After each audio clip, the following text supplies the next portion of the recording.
창세기서 강해 32번째 시간을 갖도록 하겠습니다. 오늘 말씀의 제목을 한번 따라 하시겠습니다. 번제로 드려지는 이삭. 시작. 번제로 드려지는 이삭. 창세기 22장입니다. 이제 드디어 그 아브라함의 생애에서 최절정이라고 할 수 있는 이삭을 바치는 사건이 본문에 기록되어 있습니다. 사실 이 말씀은 정말 충격적인 말씀입니다. 그런데 이 사건이 우리에게는 너무도 익숙하기 때문에 별다른 마음의 충격이 없습니다. 그래서 오늘 저의 임무 중에 하나는 여러분에게 아브라함이 느꼈을 그 충격을 조금이라도, 정말 조금이라도 느낄 수 있도록 돕는 것입니다. 여러분, 그 아브라함에게 이삭은 어떤 의미였을까요? 아브라함이 100세가 되어서 하나님의 능력으로 얻은 아들입니다. 오랜 기다림 끝에 그 하나님의 약속의 결과로 얻은 아들입니다. 여러분, 얼마나 귀했겠습니까? 보통 할아버지, 그 할머니를 보면 손주 사랑이 끔찍함을 볼 수 있습니다. 손주들의 모습을 보면 그냥 마냥 좋은 것입니다. 아마 아브라함에게 이삭도 그랬을 것입니다. 아브라함은 노년에 얻은 이삭을 보며 즐거운 일상, 평화로운 시간을 보내고 있었습니다. 마치 거대한 폭풍이 찾아오기 전에 너무도 고요하고 너무도 잔잔한 날이 지속되는 것처럼 그런 시간을 보냈던 것입니다.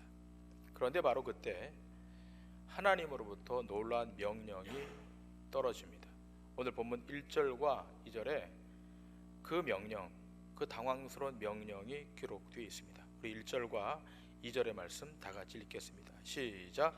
그 일 후에 하나님이 아브라함을 시험하시려고 그를 부르시되 아브라함아 하시니 그가 이르되 내가 여기 있나이다.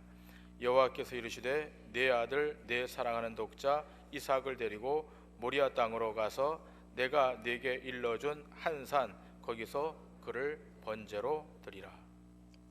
여러분, 얼마나 놀랍고 충격적인 명령입니까? 자신의 아들을 자신의 손으로 죽여야 합니다. 그냥 다른 사람의 손에 맡기는 것이 아닙니다. 사랑하는 아들, 하나뿐인 아들, 자신보다 더 소중하게 생각하는 아들을 자신이 칼로 죽이고 또 그 죽은 아들의 몸을 불로 태워야 합니다. 여러분, 이게 말이 되는 소리입니까? 여러분, 어떤 일이 사람에게 충격이 될까 하는 것은 그 일이 얼마나 큰 일이냐 하는 것도 중요하지만 그 일에 대해서 얼마나 대비가 되어 있느냐 하는 것도 중요합니다. 예를 들어 얼마 전에 지진이 났지 않았습니까? 그에 대한 피해가 참 많았습니다. 근데 만약 똑같은 이 규모의 지진이 일본에 있었다면 어땠을까요? 분명히 일본은 우리나라만큼의 충격을 받지 않았을 것입니다. 왜냐하면 그 지진을 예상하면서 그에 대한 준비가 있기 때문입니다. 그런데 아무런 준비 없이 갑작스럽게 어려운 일을 맞닥뜨리면 어떨까요? 그 충격은 훨씬 더 클 겁니다. 아브라함의 경우를 생각해 보시길 바랍니다. 아브라함은 때가 되어 하나님의 약속의 성취를 경험했습니다. 그 약속의 성취, 그 결과물이 바로 이 아들, 약속하신 이 아들 이삭입니다. 그로 말미암아 자손이 별과 같이 많아질 것이라고 했습니다. 그리고 아브라함은 그 하나님의 은혜 가운데 평화로운 나날을 보내고 있었습니다. 쉽게 말하면 아브라함은 이삭에 대해서 완전히 무방비 상태로 있었다는 겁니다. 그런데 그런 아브라함에게 정말 상상도 할 수 없는 일이 벌어진 것입니다. 그동안 하나님께서 이런 명령을 하실 거라고는 어떠한 예고도 없었습니다. 정말 마른 하늘의 날벼락 같은 일입니다. 어느 날 갑자기 아브라함의 인생에 커다란 폭탄이 떨어진 겁니다. 하나님은 아브라함에게 이삭이 어떤 존재인지 누구보다도 잘 알고 계십니다. 그래서 이렇게 말씀하십니다. 내 아들, 내 사랑하는 독자 이삭, 좀 더 그 느낌을 살려서 말하면 이렇습니다. 너의 아들, 내가 사랑하는 너의 유일한 아들 이삭, 그를 번제로 바쳐라. 25년을 기다려 불가능한 상황에서 낳은 아들입니다. 사라와의 사이에서 낳은 하나밖에 없는 아들입니다. 하갈로부터 얻은 이스마엘은 이미 떠나고 없습니다. 이 아들 말고는 없어요. 사라가 다른 아들을 낳을 수 있는 상황도 아닙니다. 그런데 이 유일한 아들을 바치라는 겁니다. 지극히 사랑하는 아들, 자기에게 하나님의 능력이 어떠함을 알게 해준 아들, 초조함과 염려의 시간들을 기쁨으로, 행복의 웃음으로 바꿔준 약속의 아들. 그런데 이 아들을 이제는 죽이라고 그러십니다. 이것은 아브라함에게 이삭을 잃게 되는 아픔, 이삭을 죽여야 하는 충격적인 일뿐만 아니라 하나님과의 관계에 있어서도 큰 어려움이 되는 일입니다. 이삭에 대한 사랑 때문에 하나님이 질투하신 걸까요? 아브라함의 입장에서 하나님이 어떻게 생각될까요? 자연스럽게 하나님에 대한 원망이 생기고 하나님에 대한 신뢰가 깨질 수 있는 상황 아니겠습니까? 여러분, 우리가 사람 사이에서 아무리 좋은 관계를 유지했다 하더라도 어떻게 말 한마디 서로 잘못하게 되면 정말 언제 그랬냐는 것처럼 관계가 틀어지지 않습니까? 여러분 경험하지 않습니까? 그렇게 좋은 것 같다가도 어떤 마음의 어려움이 되는 작은 일 하나 때문에 서로가 상처를 받고 그 관계가 파산될 때도 있습니다. 그런데 누군가가 여러분에게 이 정도로 충격적인 일을 가한다면 여러분 어떻게 이 일을 받아들이겠습니까? 하나님은 도대체 왜 이런 일을 아브라함에게 명령하신 겁니까? 우리는 이미 다 알고 있습니다. 1절에 기록하고 있듯이 이것은 하나님의 시험입니다. 다시 말해 이것은 테스트입니다. 우리는 성경으로 이미 보기에 알지만 아브라함 입장에서는 이것이 시험인지 뭔지 전혀 알지 못하는 겁니다. 이것이 얼마나 충격적이고 이해할 수 없는 일인지 그것을 알기 때문에 창세기 기자는 시작부터 이것이 시험이라는 사실을 언급하고 이 사건을 전개하고 있습니다. 그래서 1절에 이렇게 되어 있지 않습니까? 그 일 후에 하나님이 아브라함을 시험하시려고. 우리가 여기서 구분해야 할 것은 여기에서의 시험은 악으로 이끄는 유혹이 아니라고 하는 겁니다. 여기에서 말하는 시험은 유혹이 아니에요. temptation, 유혹이 아닙니다. 하나님은 악에게 시험을 받지도 않으시고 친히 아무도 시험하지 않으세요. 여기서 말하는 시험은 테스트를 의미하는 겁니다. 하나님께서 우리의 믿음을 점검하시며 더 견고하게 하시기 위하여 시험하십니다. 하나님은 아브라함의 믿음을 확인하기 위해서 이 시험 문제를 제출하는 겁니다. 그리고 그 문제는 아브라함에게 가장 어려울 수 있는 이삭이었습니다. 하나님은 이삭의 생명을 원하신 것이 아니라 사실 아브라함의 믿음을 확인하기를 원하셨습니다. 이제 아브라함은 둘 중에 하나를 선택해야 될 선택적 상황 앞에 직면했습니다. 이삭이냐 아니면 이삭을 주신 하나님이냐, 선택 앞에 선 겁니다. 그런데 둘 다를 선택할 수는 없어요. 아브라함은 하나님께 순종하고 이삭을 포기하든지 아니면 하나님께 불순종하고 이삭을 쥐고 있든지 둘 중에 하나를 선택해야만 했습니다. 여러분, 이런 시험 문제는 내용은 다르지만 우리에게도 동일하게 주어집니다. 우린 살아가면서 다양한 상황, 삶의 환경, 내가 처한 곳에서의 시험을 만나고 그 시험을 통과하기도 하지만 때로 그 시험에 실패하기도 합니다. 우리는 하나님을 선택할 수 있지만 하나님 말고 다른 것을 선택할 수도 있습니다. 하나님은 그러한 시험을 통해서 우리의 마음이 어디 있는지를 돌아보게 하십니다. 지금 내가 무엇을 중요하게 생각하는지, 내가 무엇을 더 사랑하는지, 내가 무엇을 두려워하고 있는지, 지금 내 마음이 어디 있는지, 그것이 하나님인지 아니면 사람인지 아니면 돈인지 아니면 자존심인지 내가 가장 가치 있게 생각하는 것이 무엇인지 알 수 있도록 우리를 시험하세요. 시험의 결과가 그것을 보여주는 겁니다. 이렇게 시험이라고 하는 것이 당하는 사람의 입장에서는 반갑지 않습니다. 여러분 혹시 이 자리에 시험이 좋으신 분이 있습니까? 이제 내일 모레 수능 시험 치는 학생들이 있는데 야, 수능 시험 다가왔다, 기분 좋다, 그런 학생들이 있겠습니까?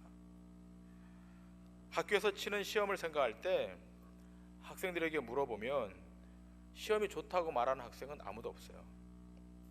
그러면 그렇게 시험이 싫은데 시험이 필요 없냐? 라고 물으면 또 그것은 아니라고 합니다. 시험은 싫지만 유익이 있음을 알기 때문입니다. 우리의 인생에서 만나는 시험도 그러합니다. 시험은 우리의 믿음을 점검하며 나의 진짜 모습을 볼 수 있도록 하며 나의 믿음을 경고케 하는 기회가 되는 것입니다. 그래서 필요한 겁니다. 자, 그럼 아브라함은 이 시험에서 어떤 선택을 합니까? 우리 다 같이 3절 말씀을 읽겠습니다. 3절 말씀 시작. 아브라함이 아침에 일찍 일어나 나귀의 안장을 치우고 두 종과 그의 아들 이삭을 데리고 번제에 쓸 나무를 쪼개어 가지고 떠나 하나님이 자기에게 일러 주신 곳으로 가더니. 여러분, 이 아브라함의 반응은 참으로 놀랍습니다. 그는 주저하지 않고 즉시 순종합니다. 아침 일찍 일어나 번제에 쓸 나무를 쪼개어 가지고 두 종과 함께 이삭을 데리고 바로 떠납니다. 이렇게 반응하는 아브라함의 마음에 아무런 갈등도 없었을까요? 아브라함은 기본적으로 뛰어난 믿음을 가지고 태어난 특별한 존재일까요? 아닙니다. 아브라함은 우리와 다른 종류의 인간이 아닙니다. 아브라함은 하나님의 명령에 따라 감정 없이 움직여가는 그런 로봇이 아닙니다. 아브라함도 자식을 끔찍이 아끼고 사랑하는 여느 아버지와 똑같습니다. 그는 밤새 뜬 눈으로 뒤척였을 거예요. 여러 복잡한 생각과 두려움으로 깊이 고민했을 것입니다. 그러나 어쨌든 그는 이 긴 밤을 지나고 순종하기로 결심했습니다. 분명한 것은 성경은 아브라함의 어떠한 감정이나 갈등을 묘사하지 않고 있다는 겁니다. 창세기 기자가 강조하는 것은 아브라함의 단호한 결정, 그에 따른 순종을 말하고 있습니다. 그래서 본문에 나오는 아브라함을 보면 정말 이 사람이 이삭의 아버지가 맞나 싶을 정도의 모습으로 등장합니다. 꾸물거림이나 주저함 없이 끝을 향해 빠르게 달려가는 모습이 여기 그려지고 있습니다. 혹시나 하며 망설이거나 또 다른 방법을 생각하며 그렇게 고민하지 않습니다. 그냥 선택하고 그냥 결정합니다. 그래서 3일이나 걸리는 길을 곧장 나아갑니다. 충분히 마음을 바꿀 만한 시간이 있었지만 돌이키지 않습니다. 다른 변명거리를 만들거나 잔머리를 굴리지 않습니다. 그냥 순종하고 나아갑니다. 아브라함의 마음은 정해졌습니다. 그는 하나님께 순종하기로 정한 것입니다. 그리고 그 결단은 뒤를 돌아다보지 않는 것이었습니다. 그래서 아브라함은 그의 종에게 이렇게 말하죠. 5절 말씀, 우리 5절 말씀 다 같이 읽도록 합니다. 시작. 이에 아브라함이 종들에게 이르되 너희는 나귀와 함께 여기서 기다리라. 내가 아이와 함께 저기 가서 예배하고 우리가 너희에게로 돌아오리라 하고. 아브라함은 우리가 돌아오겠다고, 자신이 이삭과 함께 돌아오겠다고 말합니다. 아브라함은 하나님께서 이삭을 통해 미래를 계획하셨다는 것을 알고 있었습니다. 또한 아브라함은 하나님께서 이삭을 바치기를 원하는 것도 알고 있었습니다. 그런데 여러분, 이 두 가지가 어떻게 조화될까요? 이 두 가지는 조화될 수 없는 거예요. 서로 맞지 않는 모순 아닙니까? 이해될 수 없는 상황이에요. 아브라함은 이 두 가지를 조화시킬 수 없었지만 지금 하나님께서 하라고 명하신 그 일에 그냥 순종하기로 합니다. 이해할 수 없지만, 논리적으로 설득이 안 되지만, 알 수 없지만, 모르지만 그냥 주권자 앞에 순종하는 겁니다. 이것이 믿음입니다. 내가 다 이해할 수는 없지만, 내가 기대하는 것과는 전혀 다르지만, 그렇지만 내가 따르는 분에 대한 신뢰, 그분에 대한 명확한 확신이 있다면 순종할 수 있는 겁니다. 그렇게 아브라함은 하나님을 예배하기 위해 순종의 걸음을 믿음으로 걸어갑니다. 그리고 이삭은 번제나무를 짊어지고 그 아버지를 따라 걸어갑니다. 그런데 이삭은 아버지와 함께 번제를 드린 적이 있었기 때문에 지금 뭔가 다르다는 것을 눈치챕니다. 그래서 아브라함에게 질문하죠. 우리 다 같이 7절 말씀 다 같이 읽겠습니다. 시작. 이삭이 그 아버지 말하여 내 아버지여 하니 그가 이르되 내 아들아 내가 여기 있노라. 이삭이 이르되 불과 나무는 있거니와 번제할 어린 양은 어디 있나이까. 여러분이 아브라함이라면 이 질문을 받았을 때 어떻게 대답하시겠습니까? 그런 건 내가 몰라도 돼. 아니면 그건 아빠가 알아서 할 테니 신경 쓰지 말아라. 이렇게 말을 돌리겠습니까? 아니면 솔직하게 오늘은 네가 번제할 어린 양이다. 이렇게 냉혹하게 말하겠습니까? 아브라함이 이렇게 대답합니다. 내 아들아, 번제할 어린 양은 하나님이 자기를 위하여 친히 준비하시리라. 이것이 아브라함의 믿음이었습니다. 하나님이 준비하시리라. 하나님이 준비하시리라. 그리고 이제 아브라함의 믿음 그 절정의 순간이 온 겁니다. 성경은 아브라함의 행동에 초점을 맞추어서 아주 긴장감 있게 묘사합니다. 아브라함은 그 잔인한 최후를 향해 빠르게 움직여 가고 있는 겁니다. 아브라함은 제단을 쌓고 나무를 놓고 이삭을 결박하고 나무 위에 놓고 손을 내밀고 칼을 잡고 아들을 잡으려고 합니다. 아브라함은 잠시도 머뭇거리지 않습니다. 그에게는 주저할 이유가 없었습니다. 그의 목적은 분명했고 그것을 위해 지금 여기까지 온 겁니다. 하나님의 말씀에 순종하기 위해서, 본문에 기록된 바와 같이 하나님 앞에 예배하기 위해서. 그래서 아브라함은 하나님의 명령에 온전히 순종하여 칼을 높이 듭니다. 그리고 아브라함의 칼이 이삭에게 깊이 박히려는 순간 천사의 다급한 소리가 들립니다. 아브라함아, 아브라함아. 아브라함의 빠른 동작 때문에 천사는 더 빠르게 움직여야만 했을 것입니다. 이 천사의 등장으로 절망을 향해 가던 이 사건은 밝은 햇살 앞에 다시 반전되게 됩니다. 아브라함의 반응대로 하나님이 친히 준비하셨습니다. 그분이 대안을 제공하신 거죠. 아브라함은 하나님의 시험에 일단 통과하게 됩니다. 하나님은 그에게 합격을 주시고 엄지손가락을 높이 지켜 드십니다. 다 같이 12절 말씀 읽겠습니다. 시작. 사자가 이르되 그 아이에게 손을 대지 말라. 그에게 아무 일도 하지 말라. 네가 내 아들 내 독자까지도 내게 아끼지 아니하였으니 내가 이제야 네가 하나님을 경외하는 줄 아노라. 하나님은 아브라함이 하나님 자신을 경외함을 이 사건을 통해서 확인하게 됩니다. 하나뿐인 아들보다 하나님을 더 귀하게 여겼고 자녀를 섬기기보다 하나님을 잘 섬겼다는 것을 확인하게 됩니다. 여러분, 하나님을 경외하는 것은 때로 이해하지 못하더라도, 이해되지 않더라도 그분의 말씀에 따라 믿음으로 순종하는 것을 의미하는 겁니다. 순종이 인생에 있어서 최우선순위가 되는 겁니다. 내가 소중하게 생각했던 어떤 것보다 나에게 가장 중요하게 생각되는 자녀보다 하나님이 우선되는 것. 믿음이란, 그래서 하나님을 경외하는 것이란 그분을 내 삶의 첫 번째 자리에 놓는 것을 말하는 겁니다. 이것이 하나님을 경외함이라는 겁니다. 그리고 그것이 예배입니다.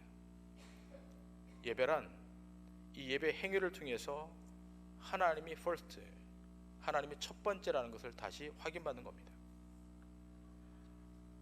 아브라함은 하나님을 경외함으로 이 순종의 자리까지 간 겁니다. 그 결과 그 믿음대로 그는 하나님의 준비하심을 경험하게 되죠. 하나님이 준비하신 어린 양을 발견하고 이삭을 대신하여 번제를 집행합니다. 그리고 나서 아브라함이 어떤 고백을 합니까? 자, 우리 다 같이 14절 말씀, 본문 14절의 말씀 다 같이 읽겠습니다. 시작. 아브라함이 그 땅 이름을 여호와 이레라 하였으므로 오늘날까지 사람들이 이르기를 여호와의 산에서 준비되리라 하더라. 아멘. 여호와 이레, 여호와께서 준비하시리라. 여러분은 하나님에 대해서 어떤 고백을 해보셨습니까? 우리에게도 하나님은 여호와 이레 맞습니까? 우리의 삶에서도 하나님이 준비하고 계십니까? 네, 하나님이 준비하십니다. 여러분 삶을 하나님이 미리 앞서 가셔서 준비하십니다. 그런데 우리 여기서 한 걸음 더 나아가십시다. 하나님의 준비하심, 여호와 이레. 그냥 하나님이 이런 시험 없이 아브라함에게 준비된 다른 제물로 번제를 드리면 되는데 왜 이렇게까지 하시면서 시험을 하시는가라고 하는 거예요. 그렇잖아요? 다른 번제물로 그냥 드리게 하면 되는데 왜 이렇게 시험을 하시는가?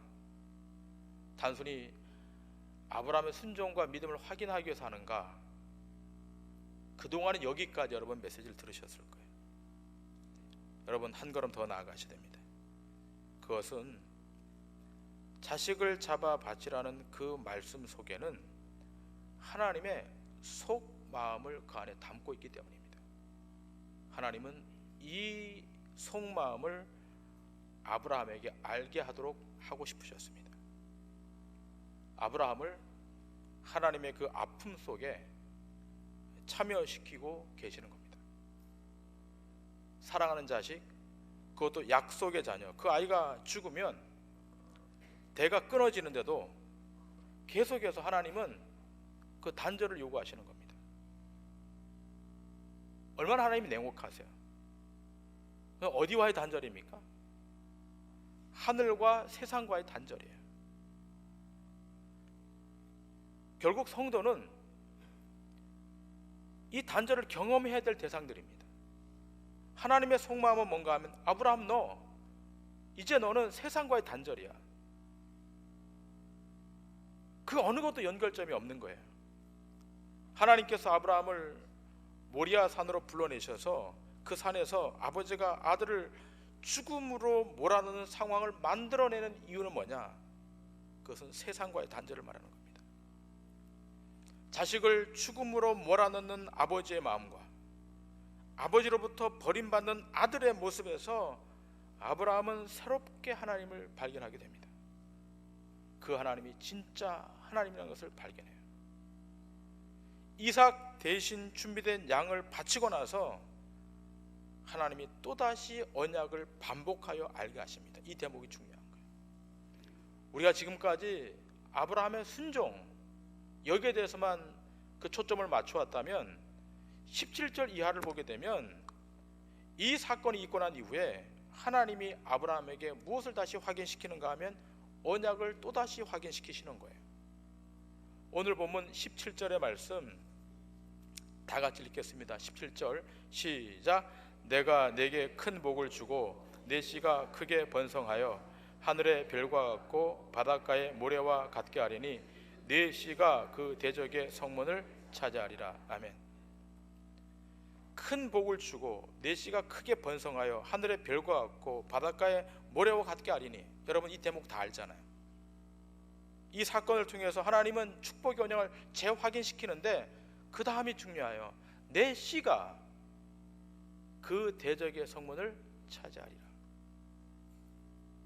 그 씨가, 내 씨가 대적의 성문을 차지하리라. 아브라함의 씨가 대적의 문을 얻는다는 거예요. 대적의 문은 원수의 문. 이것은 원수와의 싸움의 승리를 말하는 겁니다. 이게 그 안에 포함되어 있는 거예요. 단순히 아브라함의 순종에게 포커스를 맞추지 않고 이 아브라함의 순종으로 비롯된 이 나중에 하나님은 언약을 다시 제시하시는데, 다시 확인시키는데, 그게 뭐냐?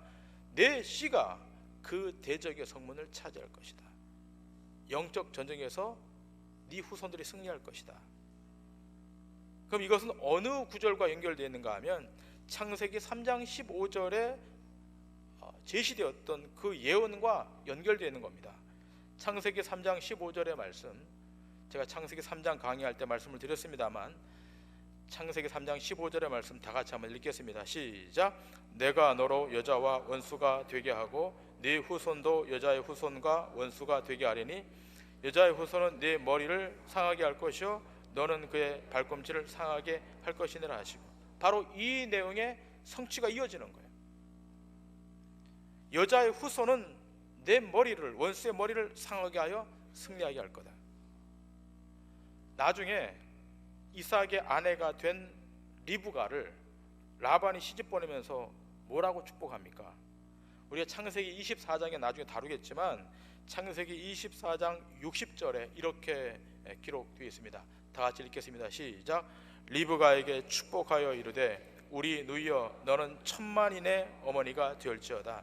내 씨로 그 원수의 성문을 얻게 할지어다. 내 씨로 무엇을 얻게 한다고요? 성문을 얻게 한다. 원수의 성문을 얻게 한다. 원수를 파하여 승리하도록 하겠다는 거예요. 결혼하는 딸에게 전쟁의 명령 같은 말을 하죠. 그렇다면 이 대적의 성문을 얻게 하리라는 말씀이 신약 성경, 우리 신약 시대에 살고 있으니까 신약 성경에 무엇과 연결되는 겁니까? 이것은 마태복음 16장 18절과 연결되는 거예요. 마태복음 16장 18절 다 같이 읽겠습니다. 시작. 또 내가 네게 이르노니 너는 베드로라. 내가 이 반석 위에 내 교회를 세우리니 음부의 권세가 이기지 못하리라. 이 음부의 권세라고 하는 말이 각주에 보면 음부의 대문, 음부의 문이라고 되어 있습니다. 그러므로 예수님이 음부의 권세, 음부의 대문을 부숴버리시고 승리하신다. 뭘 통해서? 교회를 통해서. 교회를 음부의 권세가 흔들지 못하겠다고 하는 거예요. 이것이 창세기에서 내 씨가 원수의 성문을 파하리라고 하는 것이 여기로 진행되는 겁니다. 교회가 세상에 힘이 없다고 걱정, 염려하는 것, 이것은 교회의 모습이 아닌 겁니다. 그러므로 교회란 외형적 모습이 아니라 두세 사람이라도 주의 이름으로 모였다면 그는 스피리추얼 커뮤니티, 영적 공동체 교회인 것입니다. 이미 죽음의 권세를 이기신 주님의 몸이기에 대적의 문을 깨뜨려 버리신 것입니다. 그러므로 이 모리아 산이 훗날에 거기에 예루살렘 성전이 세워져요. 성전의 기능이란 언제나 희생 제물이 드려지는 곳이잖아요. 그런데 구약의 모든 희생 제물은 사람이 드리잖아요. 오늘 이삭도 사람으로 드려지는 거잖아요. 그러니까 이삭을 드릴 수 없으니까 양을 대신해서 드리잖아요.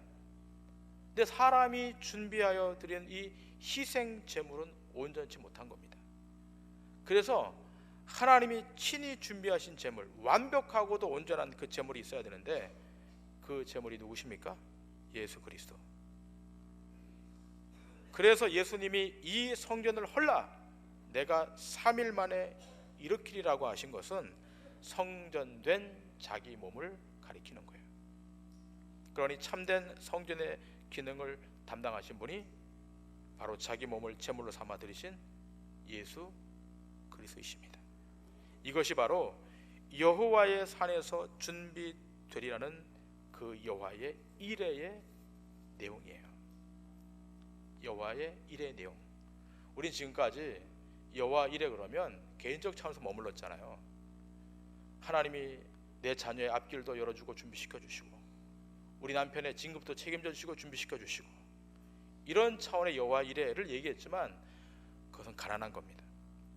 그것은 우리 신앙의 유치원 때 할 수 있는 생각들입니다. 진짜 여호와 일에라고 하는 것은 무엇과 연결되어 있는가? 예수 그리스도가 희생 제물로 오셔서 우리의 죄를 담당하셔서 준비시키신 그 하나님을 말하는 거예요. 우리가 하나님과 원수 되었기에 제물을 우리가 준비하여야 마땅한데, 우리는 제물의 필요성도 모르고 알아도 준비할 능력이 안 됐잖아요. 온전한 희생 제물 우리가 준비할 수 없잖아요. 그래서 하나님 스스로 그 제물을 준비시켜 주신 거잖아요. 그래서 요한 사도는 요한일서 4장 10절에서 이렇게 말하는 거예요. 다 같이 읽겠습니다. 시작. 사랑은 여기 있으니 우리가 하나님을 사랑한 것이 아니요 하나님이 우리를 사랑하사 우리 죄를 속하기 위하여 화목제물로 그 아들을 보내셨습니다. 아멘. 우리 죄를 속하기 위하여 화목제물로 그 아들을 어떻게 했다? 보내셨다.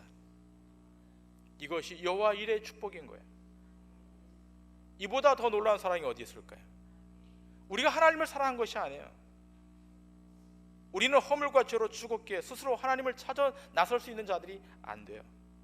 근데 어떻게 이 화목 제물을 준비할 수 있었습니까? 하나님이 친히 제물을 준비하여 우리 가운데 오신 것입니다. 성육신 하신 것입니다. 인카네이션 하신 것입니다. 이것이 복음이요 우리에게 은혜의 기쁜 소식인 겁니다. 이제 이 은혜를 입은 사람이라면 더 이상 세상에 염려하지 않으셔야 됩니다. 아들을 주시기까지 하신 분이 무엇을 우리에게 은사로 주지 않겠습니까? 로마서 8장 32절에 이렇게 말하고 있지 않습니까? 다 같이 읽겠습니다. 시작. 자기 아들을 아끼지 아니하시고 우리 모든 사람을 위하여 내어주신 이가 어찌 그 아들과 함께 모든 것을 은사로 주지 아니하겠느냐. 자기 아들을 아끼지 아니하시고 우리 모든 사람을 위하여 내어주신 이가 어찌 그 아들과 함께 우리에게 모든 것을 내어주지 않겠느냐. 그러므로 성도에게 어떠한 환난이나 곤고나 핍박이나 현재일이나 장래일이나 죽음이라도 그 어떤 세력이라도 우리를 그리스도의 사랑에서 끊어낼 수 없다는 것을 기억하셔야 됩니다. 그러니 이제 다른 염려는 다 잊고 주님의 약속에 여러분 삶을 다 던지시길 바랍니다.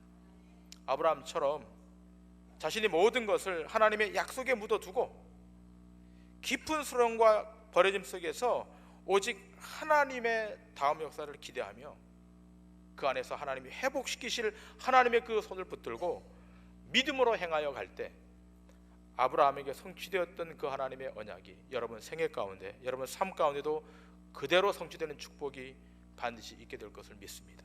오늘 주신 말씀을 기억하시고 믿음으로 승리하시길 바랍니다. 기도하시겠습니다.